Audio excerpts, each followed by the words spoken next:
Assalamualaikum warahmatullahi wabarakatuh. Dengan Bunda Yani di sini di channel Bunda Yani.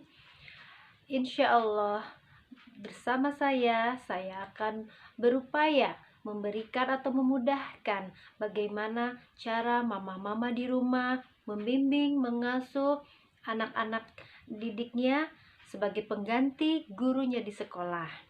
Berangkat dari adanya pandemi corona ini membuat pendidikan, kegiatan belajar mengajar menjadi sedikit terhambat. Mama juga orang tua yang ada di rumah mungkin merasa banyak keluhan.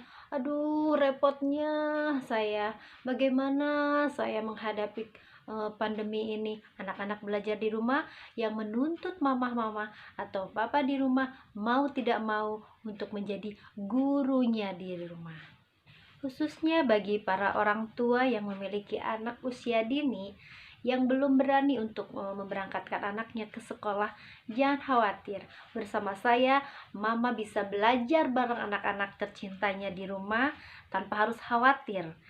Insya Allah, saya akan memberikan tip-tip atau trik-triknya bagaimana cara belajar bersama di rumah, khususnya mama-mama, karena kewajiban mama itu mendidik anak, membimbing anak.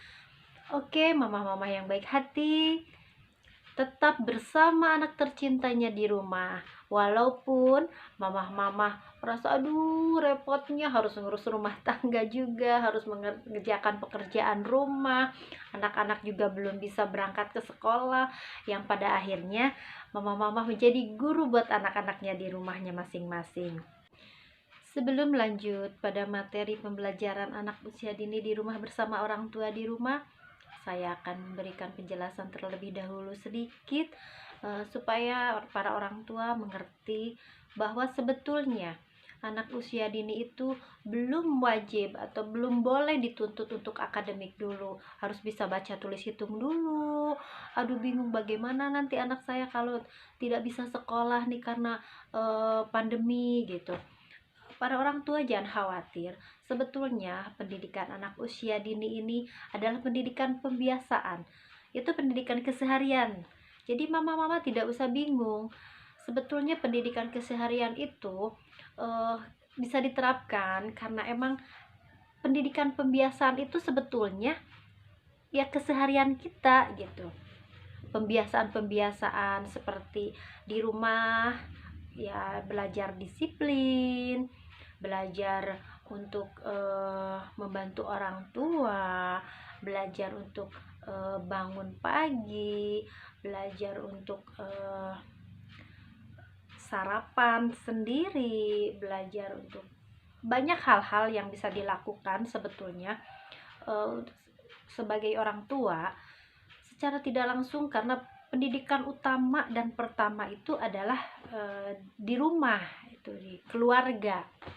Jadi mama nggak usah bingung, karena di sekolah pun untuk anak usia dini itu adalah prasekolah. Jadi pendidikan yang emang disiapkan untuk anak-anak usia dini supaya mereka nanti bisa atau ada kesiapan untuk melanjutkan pendidikan selanjutnya gitu. Karena pada intinya pendidikan anak usia dini itu adalah upaya untuk membimbing, menstimulasi perkembangan dan pertumbuhan anak untuk memiliki kesiapan untuk belajar pada tahap berikutnya.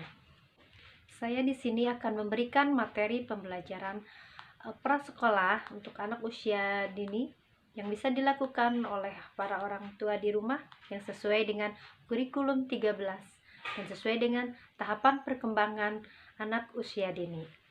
Mama-mama jangan khawatir. Untuk pertama kali di sekolah pun anak-anak dilakukan pembelajaran pembiasaan. Apa sih pelajaran pembiasaan itu? Pelajaran pembiasaan itu seperti 1. Anak mau mengucapkan salam ketika berjumpa dengan gurunya atau dengan teman-temannya atau dengan siapapun. Nah, mama-mama bisa melakukan seperti itu.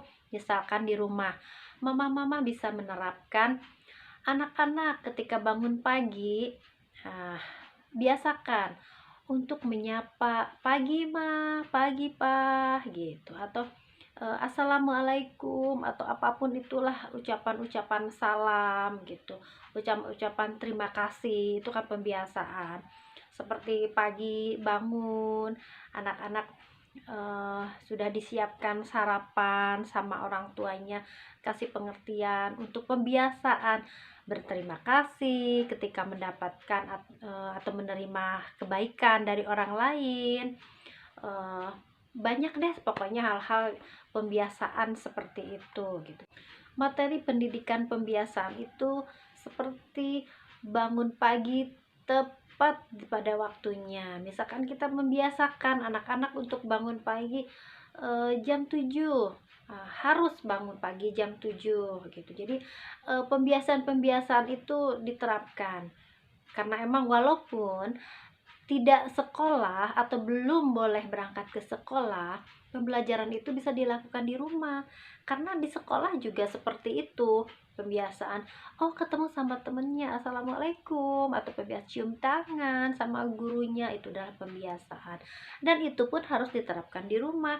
Jadi anak terbiasa ketika ketemu dengan saudaranya, ketika ketemu dengan teman-temannya, ketika berjumpa dengan teman sebayanya. Jadi selalu mengucapkan assalamualaikum atau selamat pagi atau hai gitu, menyapa.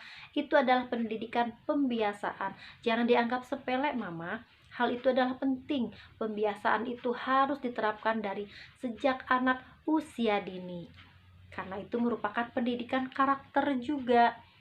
Sebetulnya materi pendidikan anak usia dini itu adalah materi yang emang saintifik, dan di kurikulum 13 juga selain saintifik emang harus ada pendidikan karakter yang diterapkan atau diselipkan gitu. Mama-mama bisa melakukannya, para orang tua bisa melakukannya di rumahnya masing-masing dan bisa diterapkan di rumahnya masing-masing. Pendidikan karakter itu adalah pendidikan keseharian, perilaku, sikap, itu adalah pendidikan karakter. Jadi para orang tua di rumah tidak usah bingung-bingung deh, harus ngapain sih anak saya nih gak bisa sekolah karena emang corona, pandemi, dan segala macem. Sekolah juga belum membolehkan anak-anak untuk berangkat ke sekolah gitu. Guru-guru juga emang kesulitan juga karena mereka tidak bisa menjangkau semua anak, yang pada akhirnya melakukan kegiatan belajar dan mengajar itu dengan daring gitu, jadi online gitu. Dan mama-mama juga bingung, para orang tua juga pasti merasa kesulitan. Banyak juga yang komplain, aduh kenapa jadi orang tuanya yang jadi susah nih di rumahnya. Mama-mama tidak usah mengeluh karena emang kewajiban juga sebagai orang tua di rumah, dan sebetulnya emang pendidikan yang pertama dan utama emang di rumah gitu. Jadi para orang tua yang istilahnya waktunya lebih banyak di rumah, jadi lebih banyak belajar itu ya di rumah gitu. Kalau di sekolah kan cuman beberapa jam lah gitu. Intinya pembelajaran itu lebih banyak dilakukan di rumahnya masing-masing gitu, yang akhirnya ya mau tidak mau karena banyak waktu di rumah ya bimbingan, pengasuhan yaitu lebih lebih dominan itu banyak sama orang tuanya di rumah. Mungkin itu penjelasan sedikit mengenai kegiatan belajar mengajar untuk anak usia dini itu harus bagaimana gitu. Aduh, orang tua pada bingung. Tidak usah bingung, tidak usah susah. Insya Allah apapun yang dilakukan sama mama di rumah atau orang tua di rumah itu adalah yang terbaik. Jangan lupa, di balik kesuksesan anak-anak itu di belakangnya adalah ada keterlibatan para orang tua. Jadi sukses ya mama-mama dan orang. Semoga apa yang akan saya sampaikan nanti bermanfaat buat mama dan orang tua di rumah untuk bagaimana membimbing, mengasuh, mengajari anak-anaknya di rumah masing-masing, terutama untuk para orang tua yang mempunyai anak usia dini. Mama-mama di rumah yang cerdas dan pintar, baik hati, penyayang, itu adalah gurunya anak-anak di rumah. Oke, untuk menstimulasi 6 aspek perkembangan dan pertumbuhan anak, mama-mama di rumah bisa melakukannya. Untuk itu, ikutin terus channel saya. Dengan channel saya, mama-mama bisa melakukannya di rumah. Oke, sukses!